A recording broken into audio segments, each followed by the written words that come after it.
মনে পড়ে তোমাদের সেই দিনটার কথা এবং সেই ভিডিওটার কথা, যেখানে খোকাবাবু বুক চিতিয়ে বলছে কি বলতো, আমার হয়ে যারা লড়াই করছে, যে কন্ট্রোভার্সি দিদিরা, তাদের মান সম্মান আমি নষ্ট হতে দেব না, তাদের আমার জন্য তাদের মাথা হেঁট হোক, আমি এটা কোনো দিনও হতে দেব না। মিথ্যে বলে বেশি দিন টিকে থাকা যায় না, মিথ্যে একদিন না একদিন সামনে আসে। আমাকে নিয়ে এবং ওই মহিলাটাকে নিয়ে যারা যারা নোংরা কথা বলছো, সামনে এসে তারা প্রমাণ দাও, কি প্রমাণ আছে তাদের কাছে, প্রমাণ দাও, আমি প্রমাণ দেখতে চাই। প্রমাণ ছাড়া কোনো কথা গ্রহণযোগ্য নয়, সব মিথ্যে কথা। একজন তো মিথ্যে কথা বলে দেখেছো তো তার কি অবস্থা? হ্যাঁ, এটা টিনাকে উদ্দেশ্য করে বলেছে। একজন মিথ্যে কথা বলেছে, তার দেখেছো তো কি অবস্থা? আমি সত্যি কথা বলেছি, সেই জন্য আমার পাশে সব লোক এসে দাঁড়িয়েছে। আর একজন মিথ্যে কথা বলেছে এবং তার সাথে যা যা হয়েছে তার ও সঠিক প্রমাণ দিতে পারেনি বলে আজকে দূর দূর ছাই ছাই হচ্ছে ওর সাথে। কোনো মানুষ ওকে পছন্দ করছে না, কোনো ভিউয়ার্স ওকে সাথ দিচ্ছে না, শুধু নেগেটিভ কমেন্টে ভরা ওর জীবনটা। দেখতে পেরেছো? আর আমাকে তোমরা কোন সাহসে বলো, আমাকে তোমরা কোন সাহসে বলো আমি এই ধরনের নোংরামো করতে পারি, এই ধরনের নোংরা কাজ করতে পারি, অন্য কোনো মহিলার সাথে সম্পর্ক রাখতে পারি? এগুলো আমি করতে পারি না। আমি এখানে বলতে এসেছি শুধুমাত্র আমার হয়ে যারা লড়াই করো তাদের কথা, তাদের জন্য, তারা আমাকে ভালোবাসো, আমার হলো লড়াই করছো, সেই কারণে তাদেরকে আমি এই কথাটা বলতে আসলাম যে আমাকে নিয়ে তোমরা চিন্তা করো না, আমাকে নিয়ে তোমরা চিন্তা করো না। তোমার ভাই, তোমাদের ভাই এরকম কাজ করতে পারে না। আজ থেকে ঠিক 1.5 বছর আগে এরকম ধরনের একটা ভিডিও আমাদের খোকাবাবু নামিয়েছিল। আজকে সেই কথাগুলো হাড়ে হাড়ে মিলে যাচ্ছে। সেই দিন মিলেছিল টিনার হয়ে, টিনার পক্ষে এবং খোকাবাবুর বিপক্ষে। আজকে সেই কথাগুলো হাড়ে হাড়ে মিলছে খোকাবাবুর পক্ষে, টিনার বিপক্ষে। ঘড়ির চাকার মতন কিন্তু সময় ঘোরে, সময় ঘুরতে বাধ্য। তুমি যদি সঠিক থাকো, তোমার কাছে সময় ঘুরতে বাধ্য। সময় তোমাকে বুঝিয়ে দেবে যে তুমি কতটা গুরুত্বপূর্ণ মানুষের কাছে, সময় বুঝিয়ে দেবে। সময়ের এত বড় ক্ষমতা রয়েছে এখানটায়। আচ্ছা, তার আগে তোমাদের একটুখানি ওয়েলকাম করে নিই। Hello friends, welcome back to my channel. আশা করি তোমরা সবাই খুব ভালো আছো, সুস্থ আছে। আমি তো বিন্দাস আছি। তোমরা সবাই জানো আজকে আমার 13 বছর কমপ্লিট করলাম, 14 বছরে পড়লাম, 13টা বছর কমপ্লিট করলাম। তার সাথে হচ্ছে আমার টম অ্যান্ড জেরি সম্পর্ক। হ্যাঁ, একদম টম অ্যান্ড জেরি, একদম হুবাহু টম অ্যান্ড জেরি সম্পর্ক আমার তার সাথে। এরকম একটা সম্পর্ক তৈরি হয়েছে, আর এরকম সম্পর্ক আমরা দুজনেই বহন করে নিয়ে যাচ্ছি, অবশ্যই ভালোবাসা সহকারে। তো চলো, এতটুকুই বললাম আমার ব্যাপারে আজকে। তো ভিডিওটা শুরু করি। একটা ভিডিও তোমাদেরকে দেখাবো, এই কথাগুলো যে আমি বললাম, এই কথাগুলো তো আমি আমার মুখ থেকে তোমাদের বললাম। এবার তোমরা শোনো খোকাবাবু নিজের মুখে কি কি বলছে। তার আগে তোমাদেরকে একটা কথা বলে রাখি, পাপের ঘোড়া পূর্ণ হয় কিন্তু। আমাদের জন্ম এখানে, আমাদের মৃত্যু এখানটায়। আমরা এখানে জন্মগ্রহণ করে যে কাজগুলো করব, কাজের মধ্যে যতটুকু আমরা পুণ্য করব এখানেই সেই ফল পাবো, যতটুকু আমি পাপ করব এখানেই ফল পাবো। আমি এই কনসেপ্টে বিশ্বাসই করি না যে পাপ করলে পরজন্মে গিয়ে আমাকে ভোগ করতে হবে, পাপ করলে পরে আমাকে নরকে যেতে হবে, পাপ পুণ্য করলে আমাকে স্বর্গে যেতে হবে। আমি ওগুলো বিশ্বাস করি না। আমি জানি আমাকে এখানেই ভোগ করতে হবে, এবং এখানে আমি এই প্রমাণটা তো হাড়ে হাড়ে টের পেয়েছি। নিজের ক্ষেত্রেও তো অনেক কিছু পেয়েছি। পাপ পুণ্য আমি জানি না, অনেক কিছুই আমি বুঝি। আর সাথে থাকলো আমাদের খোকাবাবুকে তো আমি চোখের সামনে আমরা সবাই ওয়াইটিতে দেখতে পাচ্ছি, কিন্তু এত তাড়াতাড়ি খোকাবাবুর পাপের ঘোড়া পূর্ণ হবে এটা কিন্তু ভাবিনি। দেখো, পাপের ঘোড়া না এত তাড়াতাড়ি পূর্ণ হয় না, জানো। কিছু পাপ তো করে এসেছে খোকাবাবু বহুদিন থেকে, সেই জন্য এখন গিয়ে সেই ঘোড়াটা পূর্ণ হয়েছে। টিনাকে জবের থেকে সে বিয়ে করে এনেছে, তারপর থেকে যে মানসিক অত্যাচার টিনার উপরে হতো না, যেই পরিমাণে টিনার উপর অত্যাচার হতো, যেই পরিমাণে টিনাকে জোর জবরদস্তি ব্লগিং করানো হতো, কারণ টিনা করতে চাইতো না, স্বইচ্ছায় টিনা করতে চাইতো না, ওকে ইচ্ছাকৃত হয়ে অনিচ্ছাকৃতভাবে টিনাকে করতে হতো কাজটা। কিছু তার মধ্যে তার দিদির সাথে যে ঘটনাটা, নিজের দিদির সাথে যে ঘটনাগুলো ঘটেছে, এগুলো সব মিলে না তখন থেকে ওর পাপের ঘোড়াটা পূর্ণ হতে এসেছে। তারপরে এই যে টিনার ব্যাপারটা নিয়ে আরও বেশি হয়ে গেল, পাপের ঘোড়া পূর্ণ হলো, এবং আমরা নিজের চোখে সমস্ত কিছু দেখতে পাচ্ছি। কি পরিমাণে কোথায় ছিল, কোথায় নামলো, কি ছিল, কি হলো, আমরা নিজের চোখে দেখতে পাচ্ছি। এই জন্য বলে না যে পাপ পুণ্য এখানটায়, যা করবে এখানেই তোমাদের ভোগ করতে হবে, এখানেই তোমাদেরকে পেতে হবে। সাময়িক টিনাকে সবাই খারাপ ভেবেছিল, সাময়িক টিনাকে সবাই দুশ্চরিত্রা, নষ্টা, অনেক কিছু, অনেক নোংরা নোংরা নাম দিয়েছিল, ট্যাগ দিয়েছিল।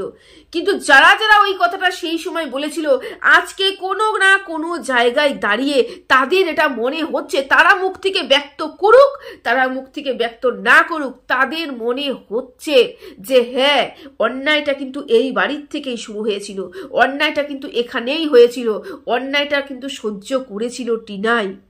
টিনাকে যখন প্রথম যখন ওয়াইটিতে বিক্রি করা হলো বেচুর দ্বারা, তখন বেচু সাধু পুরুষ সেজেছিল, সাধু পুরুষ সেজে টিনাকে অপমানিত করে টিনার নামে নোংরা নোংরা কথা লুটিয়ে সাকসেসও হয়েছিল। কিন্তু সাকসেস এটা নয় যে সাময়িক সাকসেস, যেটাকে ধরে রাখতে পারবো আমি, এটাকে সাকসেস বলে না। ওর ক্ষেত্রে ও মনে হয়েছে যে আমি সাকসেস হয়েছি, কিন্তু সেটা হয়নিও, ও ধরে রাখতে পারিনি সেই জায়গাটা। কারণ কি বলতো, মিথ্যের উপরে দাঁড়িয়ে থাকা ইমারত কোনো দিন দাঁড়িয়ে থাকে না। মিথ্যের উপরে তৈরি করা কোনো ইমারত চিরদিন কোনো দিনও দাঁড়িয়ে থাকবে না। ওকে পড়তেই হবে, তাসের ঘরের মতো নষ্ট হতেই হবে, এটা বাস্তব কথা। এখানে বেচু সেই কাজটাই করে চলেছিল, ভেবেছিল আমি যে ইমারতটা তৈরি করছি এটা আজীবন থাকবে আমার জীবনে, আমার যে দর্শক এসে যে আমাকে একটা সুন্দর ইমারত তৈরি করেছে আমার চ্যানেলে, সেটা হয়তো সারা জীবন আমি ধরে রাখতে পারবো। যে ভিউজটা দর্শক আমাকে দিচ্ছে হয়তো সারা জীবন আমি তো ধরে রাখতে পারবো। কিন্তু পারলো কোথায়? পারলো কি? ওই যে বললাম, ভিতটা যে মিথ্যে ছিল, ইমারত কি দাঁড়িয়ে থাকবে? না, দাঁড়িয়ে থাকবে না, তাসের ঘরের মতন পড়বে। বেচুর ক্ষেত্রে কিন্তু সেম কাজ হয়েছে। হ্যাঁ, টিনাকে সবাই নোংরা কথা বলেছিল, টিনার ওই ফেসটা একটা মারাত্মক ফেস গেছে, কিন্তু মানুষরা বুঝতে পেরেছে। কিছু মানুষ বললাম না, ব্যক্ত করলেও করতে পারে, কিন্তু কিছু মানুষ ব্যক্ত না করলেও নিজে নিজে বিবেকের কাছে কিন্তু তারা বলে যে না, মেয়েটা কোনো এক জায়গায় গিয়ে কিন্তু মেয়েটা ইনোসেন্ট, কোনো এক জায়গায় গিয়ে কিন্তু মেয়েটাকে কি মনে হচ্ছে মেয়েটা অতটাও দোষী নয় যতটা দোষী তার হাজবেন্ড এসে তাকে সাব্যস্ত করার চেষ্টা করেছে। আজকে বেচুর ভিউজ দেখো, কি হারে পরিমাণে, কি পরিমাণে বেচুর ভিউজ নেমে গেছে, কি পরিমাণে বেচুর ভিউজ নেমে গেছে। মানুষ বুঝতে পারছে, মানুষ জানতে পারছে যে খোলস দিয়ে ঢাকা যে মানুষটা ছিল, ওই খোলসটা ছিল মিথ্যের খোলস। এখন যে মানুষটাকে বেরিয়ে এসছে, যে মানুষটা, সেই মানুষটা হচ্ছে আসল মানুষ। এরকমই চতুর, এরকমই মিথ্যাবাদী, এরকমই মানুষকে ঠকানো কাজ করে হচ্ছে এই খোকাবাবু। একটা ভিডিও তোমাদেরকে শোনাবো, ভিডিওটা শোনো, তারপরে আমি এখানে বলতে আসছি কিছু। সবার মুখে মুখে চলছে, মোটামুটি আমারও কানে আসলো বলতে ফোনেই দেখলাম। তো এই ব্যাপারটা নিয়ে বেশ জোরগুলা হচ্ছে। আমি তো থার্ড পার্সন কাউকে কিছু বলবো না, আমি আগেই বলে দিয়েছি। তো ব্যাপার হচ্ছে, তবুও বলছি এই কারণেই যে আমাকে যারা ভালোবাসে, আমাকে যারা সাপোর্ট করছে, আমার জন্য যারা বুক উঁচু করে লড়ে যাচ্ছে এখনো পর্যন্ত, তাদের মুখ উজ্জ্বল করবার জন্য, তারা যাতে করে তাদের মাথা যাতে হেড না হয়ে যায় আমার জন্য, তাদের উচ্চ মুখ নিচু না হয়ে যায়, সেই কারণে। সেও ভালো করে জানে এর কোনো প্রমাণ তার কাছে নেই, তো সেই জন্য উপর বোঝা যাচ্ছে, মানুষের মনে ছড়িয়ে দিচ্ছে। তো তোমরা এসব নিয়ে একদম চিন্তা করো না। তো আমাকে বিশ্বাস করে যারা আমার সাপোর্ট করছো, মুখ উঁচু করে যারা কথা বলছো আমার হয়ে, তাদেরকে বলছি আমি এরকম কিচ্ছু করিনি যাতে করে তোমাদের মাথা হেড হয়ে যায়। এটুকু ভরসা রেখো, যে দোষী সে তো একদিন না একদিন তার দোষ প্রকাশ পাবেই, তার ভুল প্রকাশ পাবেই, যতই মিথ্যে বলুক আর যাই বলুক। মিথ্যে দিয়ে কখনো বড় কিছু করা যায় না। তো সত্যটা বলেছি বলে আজকে এত লোক, এত মানুষ আমার পেছনে রয়েছে। তো আমি এটাই বলবো, অবশ্যই আমার উপর ভরসা রেখো, তোমাদের মাথা নিচু হতে দেবো না, এমন কিছু করবো না যাতে করে তোমাদের মাথা নিচু হয়ে যায়। তো এটুকু ভরসা রেখো। আর খোকাবাবু ভিডিও তোমরা শুনেছো কি বললো? খোকাবাবু বললো, আমি একটু ভালো করে গুছিয়ে বলি, সেই সময়কার ভিডিও, এই ভিডিওটা যখন খোকাবাবুকে বলেছিল ওদের পাড়াতে কোনো একটা মহিলা সাথে খোকাবাবুর সম্পর্ক রয়েছে, দীর্ঘদিনের সম্পর্ক রয়েছে। সেই কথাটা শোনার পরে খোকাবাবু চিরিং বিরিং করে জ্বলে উঠেছে, এসে ভিডিও করতে নেমে পড়েছে। কেন, মন কি বাত বলা এবং ঝগড়া করার, কন্ট্রোভার্সি করা খোকাবাবুর রক্তে রয়েছে। এটা না জন্মগত হতে হয়, বুঝতে পেরেছে? যাই হোক, তা খোকাবাবু এটা সহ্য করতে পারিনি, এসে ভিডিও করতে বসলো। কি বললো যে উইদাউট প্রমাণে কেন কোনো কিছু বলবে, আমাকে প্রমাণ দেওয়া হোক যে আমি ওই মহিলার সাথে সম্পর্ক লিপ্ত, আমাকে প্রমাণ দেওয়া হোক। আমার বিরুদ্ধে তো কোনো প্রমাণ নেই। কেন মানুষকে বারবার করে মিথ্যে বোঝানো হচ্ছে? কেন মানুষকে বলা হচ্ছে যে আমার ওই মহিলার সাথে সম্পর্ক রয়েছে? আচ্ছা, এখানে আমার খোকাবাবুকেই একটা প্রশ্ন। খোকাবাবু, এই যে ওয়াইটিতে তুমি বলেছো যে উইদাউট প্রমাণে কোনো কথা হবে না, তাহলে এখন এই মুহূর্তে দাঁড়িয়ে তোমার পাশে তোমার দিদিরা, যার কথা তুমি এখনই উচ্চারণ করলে, তোমার দিদিরা, তোমার পাশে যারা দাঁড়িয়েছে, তোমার ভালোবাসার মানুষরা যারা তোমাকে ভালোবেসে দাঁড়িয়েছে, যাদেরকে তুমি ভুল ভাঙাতে এসেছো, আজকে তারাই তোমাকে প্রশ্ন করছে প্রমাণ দাও, তুমি উত্তর দাও, প্রমাণ আমাদের কাছে রয়েছে, প্রমাণ দাও না, সরি, প্রমাণটা আমাদের কাছে রয়েছে, তুমি উত্তর দাও যে অমুক জায়গায় গেছো, অমুক নাম বলেছো কেন, অমুক জায়গায় গিয়ে অমুক হোটেলে রয়েছো কেন, তোমার ভিডিওতে তুমি একজনের কথা বলছো, তোমার পিছনে আরো একজন কে ঘুরতে যাচ্ছে, প্রত্যেকটা প্রমাণ ওয়াইটিতে ছড়িয়ে রেখেছো তুমি। সেই প্রমাণগুলো দেখিয়ে যখন তোমার নিজের দিদিরা প্রশ্ন করছে, তো তুমি উত্তর দাও। তুমি তো বলেছো প্রমাণ দিয়ে কথা বলতে, তখন তুমি বলতে আসবে। তা এখন তো প্রত্যেকটা দিদিরা, আমরা না হলে থার্ড পার্সন, তুমি বললে আমরা নাকি থার্ড পার্সন, বিপক্ষের লোকদের তিনি কোনো প্রশ্ন উত্তর দেবেন না, তুমি তোমার ভালোবাসার মানুষদের দেবে। তো তোমার ভালোবাসার মানুষ তোমার ভিউয়ার্স, তোমার ভালোবাসার মানুষ তোমার কন্ট্রোভার্সির দিদিরা, তা সে দিদিরা প্রশ্ন করছে, সে দিদিদের উত্তর দাও যে তোমার সাথে কে রয়েছে, কার সাথে তুমি রয়েছো, কার সাথে তুমি ঘুরছো, কার সাথে তুমি রাত কাটাচ্ছ, প্রমাণ দাও, উত্তর দাও। তা দিতে পারবে না, তাই না? এখন তোমার প্রমাণ দেওয়ার কথা নেই, এখন ইচ্ছে করছে না। সেই সময়টা ইচ্ছে করেছিল যখন একটা ভিডিও সুনামিয়েছিল, সেই সময় ইচ্ছে করেছিল। কেন বলে ইচ্ছে করেছিল? কোনো না কোনো জায়গায় তোমার মনে হয়েছিল, কোনো না কোনো জায়গায় তুমি জানতে যে ওইখানে কোনো প্রমাণ পাওয়া যাবে না। আমি হয়তো সামনাসামনি কথা বলেছি, দেখা করেছি, কিন্তু কোনো প্রমাণ সেই পরিমাণে দিইনি, কারণ সেই সময়টাতে আমার উপরে এত জনের নজর ছিল না, আমার উপরে এতগুলো চোখ ছিল না, আমাকে নিয়ে এত মানুষে এরকমভাবে দেখতো না, আমাকে এত মানুষ সন্দেহ করতো না। সেই সময়টা প্রমাণ হয়তো তোমার কাছে নেই, কারুর কাছে নেই, সেই জন্য তুমি বলতে বসেছিলে যে প্রমাণ দাও। কিন্তু আজকে এত মানুষ চিৎকার করে তোমার চরিত্রের উপর আঙ্গুল তুলছে, তোমার চরিত্র নিয়ে কথা বলছে, তোমার কিন্তু মনে হয় না যে না আমি এটাকে গিয়ে একটু পরিষ্কার করি বা মানুষদের বলি যে না এটা নিয়ে কোনো কথা বলো না, এটা মিথ্যে কথা, তা কিন্তু তোমার মনে হচ্ছে না। কারণ কি? তুমি নিজেও জানো, তুমি নিজে স্বীকার করে নিয়েছো, তুমি ভালো মতন জানো তুমি তার সাথে ঘুরতে যাচ্ছ, তুমি তার সাথে খাচ্ছ, তার সাথে ঘুমাচ্ছ, সবকিছু করছো। দেখো, তুমি কার সাথে খাচ্ছ, ঘুমাচ্ছ, শুচ্ছ আমাদের দেখার দরকার নেই, আমি তো দেখতেও চাই না। আমার বক্তব্য হচ্ছে তুমি সেই মানুষ যেই মানুষ ওয়াইটিতে এসে তার নিজের ওয়াইফকে বিক্রি করেছে, তুমি সেই মানুষ যে তিলকে তাল বানিয়ে ওয়াইটিতে তার বউকে বিক্রি করেছে, তুমি সেই মানুষ যেই মানুষ কাঁদতে কাঁদতে ছেলেকে বুকে নিয়ে দর্শকদের সামনে কি অভিনয় করে তুমি একটা কথাই বলেছিলে আমি সিঙ্গেল ফাদার হয়ে থাকবো, আমি আর জীবনে কোনোদিনও বিয়ে করব না। তুমি সেই মানুষ যে দর্শকদের সামনে বলেছিলে তুমি তোমার ওয়াইফকে, তুমি 10টা পুরুষ ধর গিয়ে, তুই 10টা মানুষের সাথে সংসার কর গিয়ে, তো তোর ব্যাপার, তুই কি করবি, আমি এগুলোর মধ্যে নেই, আমি আমার মা বাবা সন্তানকে নিয়ে থাকবো। তুমি সেই মানুষ যেই মানুষ একটা খোলসের ভেতরে ঢুকে মানুষদের, দর্শকদের ভুল বুঝিয়েছিলে, দর্শকদের কাছে ভিউজ নিয়েছিলে, দর্শকদের ইমোশনস নিয়ে খেলা করেছিলে। তুমি সেই মানুষ। আজকে সেই জন্যই তোমার পিছনে এত মানুষ পড়ে রয়েছে। গতকাল আমি ঢেঁড়সের একটা ভিডিও দেখলাম, ঢেঁড়সও পর্যন্ত স্বীকার করে নিয়েছে তুমি খোলসের ভিতরে ছিলে। দেখো, যে মানুষটা অরিজিনালি ভালো হবে সে কোনোভাবেই তার ওয়াইফকে বিক্রি করবে না, সে কোনো মতেই এত পরিবর্তন হতে পারবে না।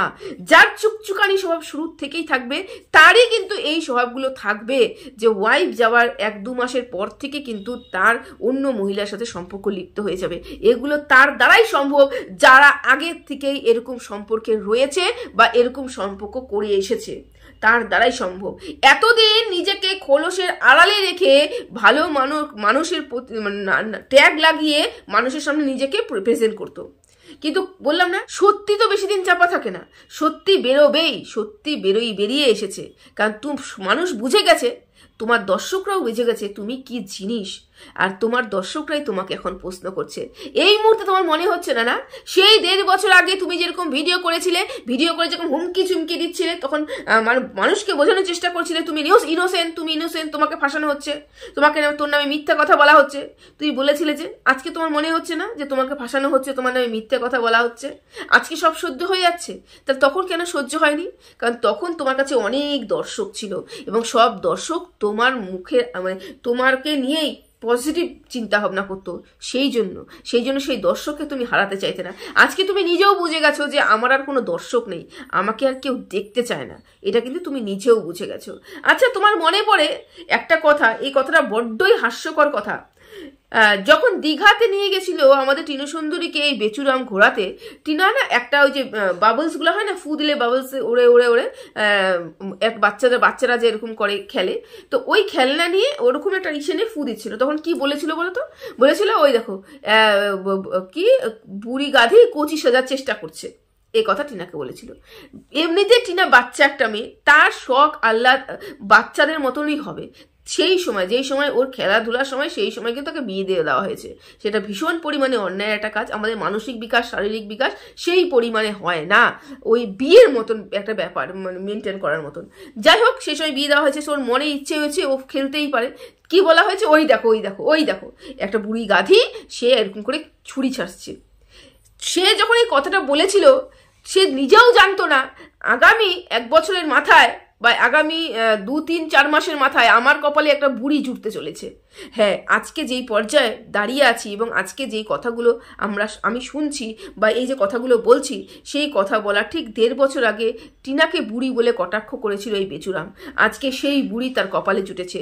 ঠাকুরও বলছে, তুই কাকে বলছিস? একটা বাচ্চা মেয়ে, ইনোসেন্ট মেয়ে, তাকে এই ধরনের কথা বলছিস? চল তোর কপালে একটা বুড়ি জুটিয়ে দিই। তবে ছুরি সাজার চেষ্টা করছে। তখন টিনাকে এই কথা বলেছিল, এখন কেন জানি তার মুখ থেকে এখন বেরোয় না যে তুমি বুড়ি হয়ে ছুরি সাজার চেষ্টা করছো। তাকে ছুরি সাজতেই যেন তার দেখতেই তেমন ভালো লাগে তার। মানে সত্যি মানে কি বলে তো হাস্যকর একটা ব্যাপার। ঠাকুরও শুনেছিল সেই সময়টাতে। যাই হোক, ভিডিওটা বেশি বড় হয়ে যাচ্ছে হয়তো, তাই আমি সেই কথাটাই বলতে আসলাম যে এখন তোমার নিজের দিদিরা, হ্যাঁ তোমার পাশে দাঁড়িয়েছে, যে তোমার দিদিরাই প্রশ্ন করছে, যে তোমার পাশে দাঁড়িয়ে তোমার জন্য লড়াই করছিল, তোমার জন্য ওই মেয়েটাকে শেষ করার জন্য, মানে শেষ করার সব সীমা পার করে গিয়েছিল, সেই দিদিদের কথা বলছি। সেই দিদিরাই তোমার উপরে প্রশ্ন করছে, সেই দিদিরাই উইথ প্রমাণে, উইথ প্রুফে তোমার দিকে আঙ্গুল তুলে বলছে তুমি এই কাজটা করেছো। তোমার এখন কোনো কথা নেই মুখে, কারণ তুমি জানো তুমি সেটা করেছো। তুমি যদি না করতে, তুমি কিন্তু চুপ থাকতে না, তুমি কিন্তু ওয়াইটিতে এসে ঠিক না একদিন মুখ খুলতে। তো চলো, ভালো থেকো, সুস্থ থেকো, টাটা।